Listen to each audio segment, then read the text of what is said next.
کو شہید اعظم کانفرنس کے نام سے جانا اور پہچانا جاتا ہے۔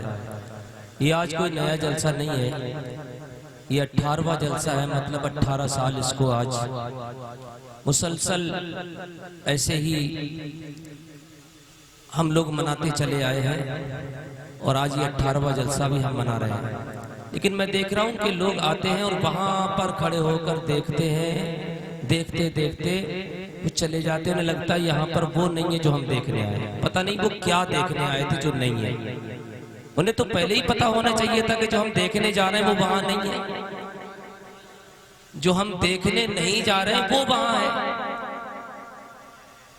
اور کچھ لوگ چھپے ہوئے بیٹھے ہیں ادھر، پتہ نہیں انہیں کیا کی شرم لگ رہی ہے، کیا چیز ہے، ایسی کون سی شرمندگی یہاں پر اٹھانی پڑے گی کہ اس محفل میں باضابطہ طور پر باادب اور تہذیب کے ساتھ آ کر بیٹھ جائیں گے تو نہ جانے کون سی آر ان کو محسوس ہوگی۔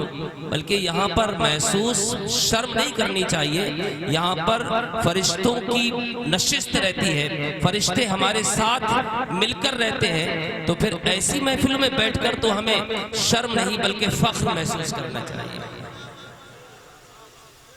یہ شہید اعظم کانفرنس ہے جس میں ملک کے مشہور و معروف علماء آج تشریف لائے۔ یہ تو آج وہی حال ہو رہا ہے کہ جوہری ہی جانتا ہے ہیرے کی قدر، سب نہیں جانتے ہیں۔ تو کیا ہم لوگ جوہری نہیں رہے کیا؟ جو علماء کو نہیں سمجھ سکتے، اس کا مطلب یہ ہے کہ آپ علماء کے ناموں سے واقف نہیں۔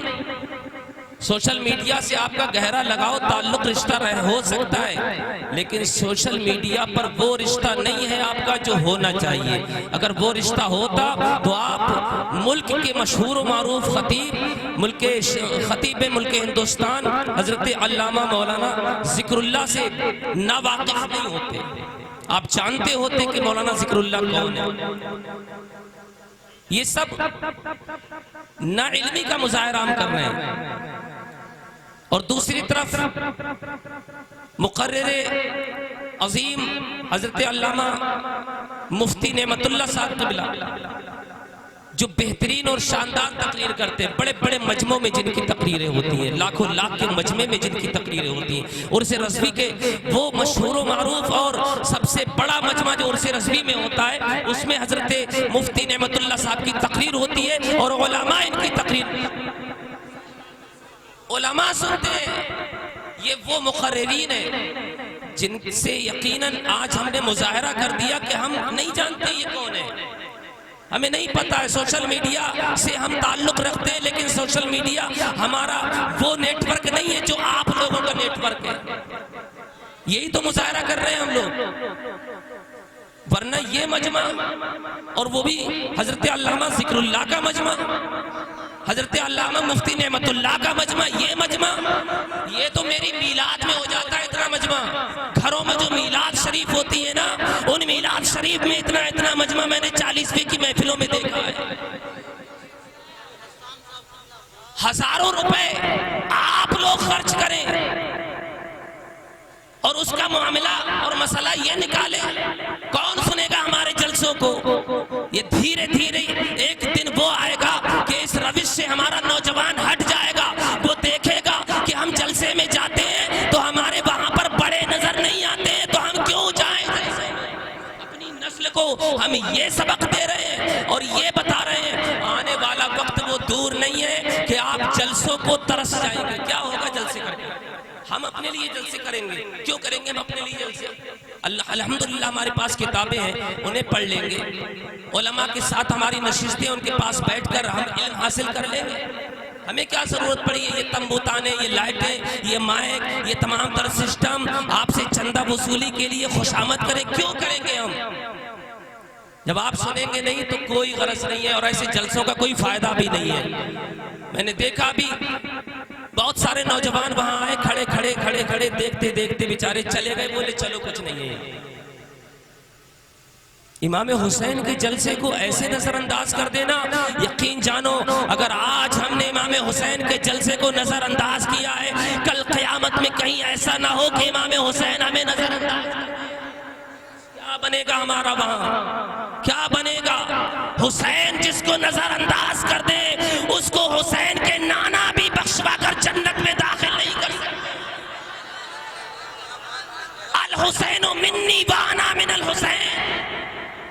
حضور فرماتے حسین مجھ سے ہے، میں حسین سے ہوں۔ ابھی آپ قاری صاحب کی زبانی سن رہے تھے نا، حسین مجھ سے ہے، میں حسین سے ہوں۔ اگر حسین نے اپنی ناراضگی کا اظہار آپ سے کر دیا تو کوئی قیامت میں ایسا نہیں ہوگا کہ آپ کو جہنم سے بچا کر جنت میں داخلہ دلا دے۔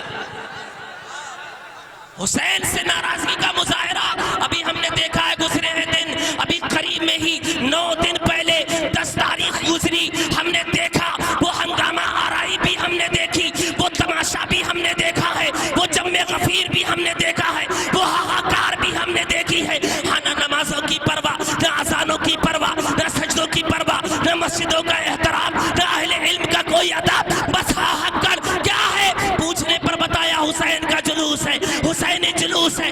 میں پوچھنا چاہتا ہوں بتاؤ کیا تھا اس میں؟ کون سا حسینی عمل تھا؟ کون سا حسینی کردار تھا؟ کون سا حسینی عمل تھا کہ جس کو دیکھ کر کوئی اجنبی بھی کہہ دیتا کہ کل کربلا میں 1400 سال سے زیادہ جس کو زمانہ ہو چکا، کربلا میں امام حسین نے جو کیا، امام حسین کا یہ کردار تھا، امام حسین کا یہ عمل تھا، امام حسین کا یہ تمام تر معاملات تھے۔ یقیناً کوئی بھی اجنبی دیکھ کر وہ تماشے یہی کہتا یقیناً یہ حسینی کارنامے نہیں ہو سکتے۔ اس میں ہم نے دیکھا تھا اس میں کوئی اور نہیں تھا، اس میں جنات نہیں تھے، اس میں آپ ہی سب لوگ تھے۔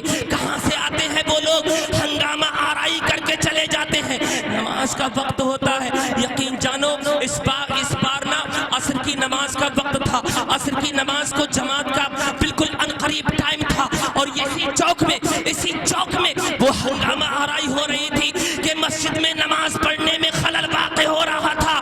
مجھے اس وقت یاد آ رہا تھا کہ اگر امام حسین ان کے اس عمل سے ناراض ہو گئے تو یقین جانو، اور ناراض ہونے کی وجہ بھی ہے، جس نماز کی خاطر امام حسین نے لڑائی کو روک دیا، دشمن کی کٹائی کو روک دیا، تلوار چلانے کو بند کر دیا، ہاں اس حسین نے جس نماز کی خاطر شہر بانو کی پرواہ نہ کی، علی اکبر کی جوانی کی فکر نہ کی، علی اکبر کے لاشے کی فکر نہ کی، عباس کے بازوؤں کی پرواہ نہ کی، اس نماز کی خاطر حسین نے لڑائی کو روک دیا۔ مجھے خیال آ رہا تھا کہ جس نماز کے لیے حسین نے دنیا کے تمام تر معاملات کو روک دیا ہو، اس نماز میں خلل واقع کرنے کے لیے حسینی کہلانے والے یہ کر گئے۔ اللہ اکبر! حسینی، یہ حسینیت ہے؟ حسینیت اس کو نہیں کہتے ہیں۔ آپ خام خیالی میں مبتلا نہ رہیں، یہ آپ کی غلط فہمی ہے جس کا آپ زبردست شکار ہیں۔ اس غلط فہمی سے باہر نکلیے۔ حسینیت وہ نہیں ہے، حسینیت یہ ہے کہ اس محفل میں آتے اور بیٹھ کر حسین کا ذکر سنتے، حسین کے کردار و عمل کو دیکھتے، حسین کے پیغام اور تعلیمات کو سن کر ان پر عمل پیرا ہونے کی کوشش کرتے، یہ ہے حسینیت۔ اچھا، جب حسین کے بارے میں ہم سنیں گے نہیں، ہمیں کیا پتہ لگے گا ہمارے امام حسین ہے کیا؟ ہماری نسلیں تو ہر محرم کو دیکھتی ہیں حسین کے نعرے لگانے والے یا حسین یا حسین یا حسین کر رہے ہیں، تو بچے سوچتے ہیں یہی حسینیت ہے۔ ہاں، ہنسے یہ ہوتا ہے۔ بتاؤ ہنسے میں کہاں حسین نکل گیا؟ یہ جہالت کی حد ہو گئی بالکل، اور اس کی وجہ یہ ہے کہ ہم نے اپنی دینی محفلوں میں بیٹھنا اور ان میں دینی باتوں کو سننا چھوڑ دیا۔ یہی ایک وجہ ہے، اس کے علاوہ کوئی دوسری وجہ نہیں۔ ہمارا نوجوان دین کی باتیں سننے سے کتراتا ہے، ایسے کتراتا ہے جیسے اگر دین سن لیا نہ جانے کون سا بوجھ ہم پر لد جائے۔ بوجھ نہیں لدے گا، جو بوجھ آپ پر گناہوں کا لگا ہوا ہے نا، یقیناً یہ تو یہ اتر جائے گا۔ تو بہرحال میرے دل میں جو کچھ باتیں آئیں میں نے آپ کے سامنے عرض کر دی، اور اللہ کرے میری باتیں آپ کے دلوں میں گھر کر جائیں۔ اس کی وجہ اس لیے کہ ہم نے کربلا کو سمجھا نہیں۔ کربلا کو سمجھا نہیں، تمہیدی گفتگو کرنے کے لیے کھڑا ہوا تھا لیکن تمہید میں ہی تقریر بھی ہو گئی۔ یہ حسین اعظم رضی اللہ تعالیٰ عنہ کا فیضان ہے، ورنہ میں تو یہ کہنے کے لیے کھڑا ہوا تھا کہ وہاں کے لوگ جو ہیں وہ اٹھ کر ادھر آ جائیں، وہ تو کہہ نہیں پایا، نہ وہ آ پائے اٹھ گئے، اور تقریر میری وہ بھی نہیں آ پائے۔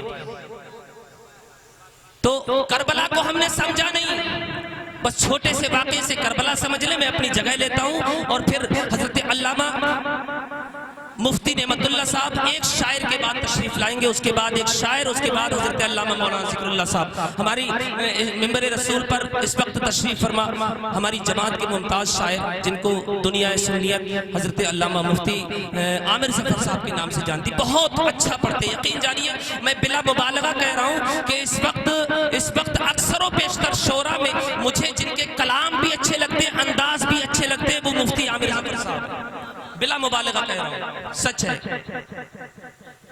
یہ اتنا اچھا پڑھتے ہیں، بار بار سننے کے باوجود بھی کبھی دل نہیں اکھتا، پڑھتے ہی اتنا اچھا ہے۔ میں کربلا کے حوالے سے ایک بات آپ تک پہنچا دوں تاکہ کربلا بھی سمجھ میں آ جائے کربلا ہے کیا۔ کربلا کی وہ رات جو 9 تاریخ کی رات ہمارے یہاں آتی ہے، 9 تاریخ کی رات ہمارے یہاں آتی ہے، تو ہم کس انداز میں اس کو گزار دیتے ہیں، محاسبہ کر لیں خود سے ہی، کس انداز سے گزار دیتے ہیں۔ لیکن یہ کربلا کی رات جب کربلا میں امام عالی مقام امام حسین پر آئی، شب عاشوراء، ہر خیمے میں قرآن کی تلاوت ہو رہی ہے، حسینی نماز پڑھ رہے ہیں، اللہ کی عبادت کر رہے ہیں، حسینی قرآن کی تلاوت کر رہے ہیں، ہر خیمے سے قرآن کی تلاوت کی آواز آ رہی ہے۔ امام علی مقام امام حسین کی بارگاہ میں ایک چھوٹی سی بچی، ایک کم سن بچی آ گئی جس کو سکینہ کہتے ہیں۔ سکینہ نے آ کر عرض کیا، ابا جان ایک گزارش کرنے آئی ہوں، ایک فرمائش لے کر آئی ہوں۔ امام علی مقام امام حسین نے ارشاد فرمایا، میری بیٹی سکینہ کون سی گزارش لے کر آئی ہے، کیا فرمائش لے کر آئی ہے، بیٹی سکینہ بتا تو صحیح۔ اب حضرت سکینہ نے عرض کیا، ابا جان میری فرمائش یہ ہے کہ میں نے دیکھا رات کا 1 پہر گزر چکا ہے، مگر میں نے خیمے میں دیکھا بھائی علی اکبر ہے قرآن کی تلاوت کر رہے ہیں، چچا عباس ہے قرآن کی تلاوت کر رہے ہیں، قاسم بھی قرآن کی تلاوت کر رہے ہیں، ہر خیمے سے قرآن کی تلاوت کی آواز میں سن رہی ہوں۔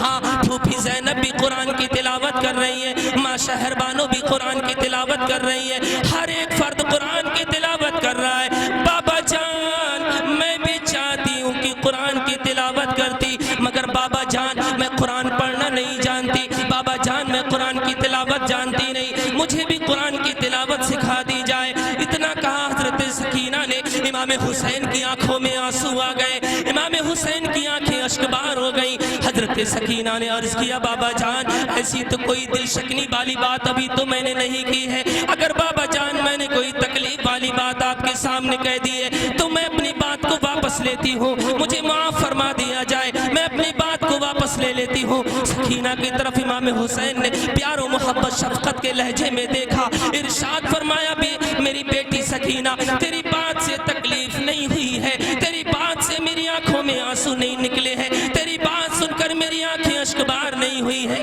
تیری بات سن کر میں غمزدہ نہیں ہوا ہوں۔ اے بیٹی سکینہ بات دراصل یہ ہے کہ تو نے جو مجھ سے قرآن کی تلاوت کی سکھانے کے لیے کہا ہے، ہاں تو نے یہ کہا علی اکبر قرآن کی تلاوت کر رہے ہیں، چچا عباس قرآن کی تلاوت کر رہے ہیں، عباس جو قرآن کی تلاوت کر رہے ہیں، اور قاسم بھی قرآن کی تلاوت کر رہے ہیں، 72 آبان و انصار اپنے اپنے خیموں میں قرآن کی تلاوت کر رہے ہیں، زینب پھوپھی بھی تیری قرآن کی تلاوت کر رہی ہے، تیری ماں شہر بانو بھی قرآن کی تلاوت کر رہی ہے۔ میں جانتا ہوں آج عبادت کی رات ہے، آج تلاوت کی رات ہے، آج ریاضت کی رات ہے، آج زہد کی رات ہے، آج اللہ کی رضا حاصل کرنے کی رات ہے، اس لیے سب عبادت میں مشغول ہے، سب تلاوت میں مشغول ہے، سب قرآن پڑھنے میں مشغول ہے، سب نوافل پڑھنے میں مشغول ہے، سب سجدے کرنے میں مشغول ہے، کوئی رکوع میں ہے، کوئی قیام میں ہے، کوئی سجود میں ہے، کوئی سبحان ربی الاعلیٰ پڑھ رہا ہے، کوئی سبحان ربی العظیم پڑھ رہا ہے، سب قرآن کی تلاوت میں مصروف ہے، کوئی پہلا سپارہ پڑھ رہا ہے، کوئی دوسرا سپارہ پڑھ رہا ہے، کوئی سورہ آل عمران پڑھ رہا ہے، کوئی سورہ بقرہ کی تلاوت کر رہا ہے۔ اے بیٹی سکینہ، میں جانتا ہوں تو قرآن کی تلاوت نہیں جانتی۔ بیٹی سکینہ، ہاں میں قرآن کی تلاوت تجھے سکھا سکتا ہوں، لیکن بیٹی کل جو دن نکلنے والا ہے، کل جو سورج نمودار ہونے والا ہے، پتہ نہیں کل کا سورج جو نکلے گا، پرسوں کا سورج ہم دیکھ پائیں گے بھی یا نہیں دیکھ پائیں گے۔ میں یہ سوچنے لگا اور اسی سوچ میں میری آنکھوں سے آنسو نکلے کہ قرآن کی تلاوت الحمدللہ رب العالمین الرحمن الرحیم مالک یوم الدین ایاک نعبد و ایاک نستعین تو میں شروع کراؤں گا، والناس نہ جانے تیری کون ختم کرائے گا، والناس تیری کون ختم کرائے گا۔ الحمد تو میں پڑھاؤں گا، والناس تک تجھے کون لے جائے گا۔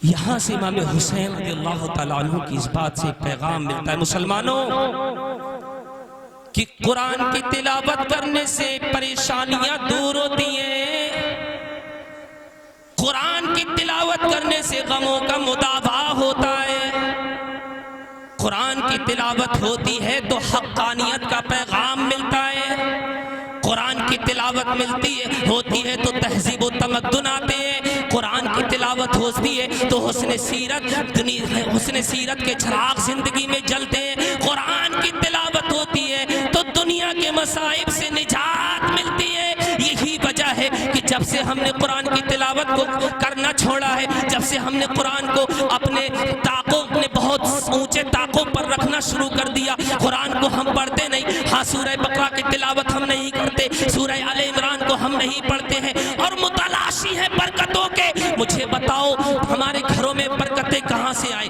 ہمارے گھروں میں خوشحالی کہاں سے آئے، ہمارے گھروں میں وہ سکون، وہ چین، وہ اطمینان، وہ قلبی سکون کہاں سے آئے جس کے ہم متلاشی ہیں۔ ہم نے قرآن کی تلاوت کو چھوڑا تو کربلا کا پیغام، ایک ایک پیغام آپ سنتے چلے جائیں گے، یقیناً ان پر اگر ہماری زندگی عمل پیرا ہو گئی تو ہماری زندگیوں میں انقلاب بھی آ جائے گا۔ بس میں اپنی گفتگو انہی چند تمہیدی کلمات پر موقوف کرتا ہوں اور آپ حضرات سے گزارش کرتا ہوں کہ آپ حضرات ابھی بھی اپنے گھروں میں ہیں تو اس بزم میں، اس محفل میں ضرور تشریف لائیں تاکہ امام علی مقام امام حسین کا صدقہ بھی آپ کو ملے۔ اور دو حضرات یہاں پر وہ بیٹھے ہیں جو کل حرمین شریفین کی زیارت کے لیے روانہ ہوں گے، کل بعد فجر جن کی روانگی ہونے والی ہے۔ آپ دیکھیں ان کے چہروں کے دیکھیں، اس وقت ہمارے اسٹیج پر، ہمارے ممبر پر، رسول کے ممبر پر دو شخصیات ایسی بیٹھی ہیں جن کو حرمین شریفین کی زیارت کا شرف حاصل ہونے والا ہے۔ آپ دیکھ رہے ہوں گے ایک مولانا صابر صاحب ہیں، دوسرے بھی صابر صاحب ہیں لیکن وہ ٹیلر ہیں۔ آپ دیکھ رہے ہوں گے ان کے چہرے پر چھوٹی چھوٹی داڑھی ہے۔ مجھے بڑا سکون اور بڑی ہی مسرت حاصل ہوئی جب انہوں نے مجھے مغرب کی نماز کے بعد بتایا کہ انہوں نے پختہ ارادہ کر لیا ہے کہ اب اس داڑھی پر کچھ بھی چلے گا لیکن کبھی بلیڈ نہیں چلے گا، کنگا چلے گا، تیل چلے گا، سب کچھ چلے گا لیکن کبھی اس طرح نہیں چل سکتا ہے۔ الحمدللہ یہ فیضان ہے مدینے والے آقا کے اذن کی اور ان کی اجازت کا فیضان ہے کہ حضور نے ادھر ان کو اجازت عطا فرمائی، ادھر انہوں نے حضور کی سنت کو اپنے چہرے پر سجا کر یہ اعلان کر دیا کہ مدینے جاؤں گا لیکن مدینے والے کا سچا پکا غلام بن کر مدینے۔ کیونکہ کل کو یہ مغالطہ ہوتا بغیر داڑھی والا بھی دیکھا ممبر رسول پر اس کی اس لیے میں نے اس کی وضاحت کی ہے۔ آپ خوشیوں کا اظہار کریں، ایک بار ان کے لیے، صابر بھائی کے لیے ایک ایسا نعرہ لگائیں کہ آپ کو بھی لگے یقیناً کسی نے اپنی سچی سنت ہونے کا اعلان کیا۔ سچے سنی ہم سب الحمدللہ۔ جواب دیں کہ نعرے کا آپ بھی زوردار۔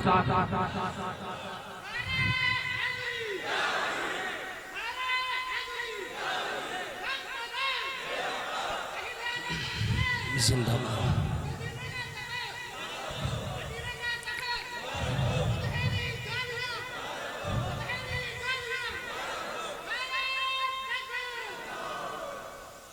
بہرحال اب آپ کے سامنے سے میں رخصت ہو رہا ہوں، اور میرے بعد ہندوستان کے مشہور و معروف نقیب اجلاس منبع اخلاص حضرت مولانا حسان رضا صاحب قبلہ وہ نظامت فرمائیں گے.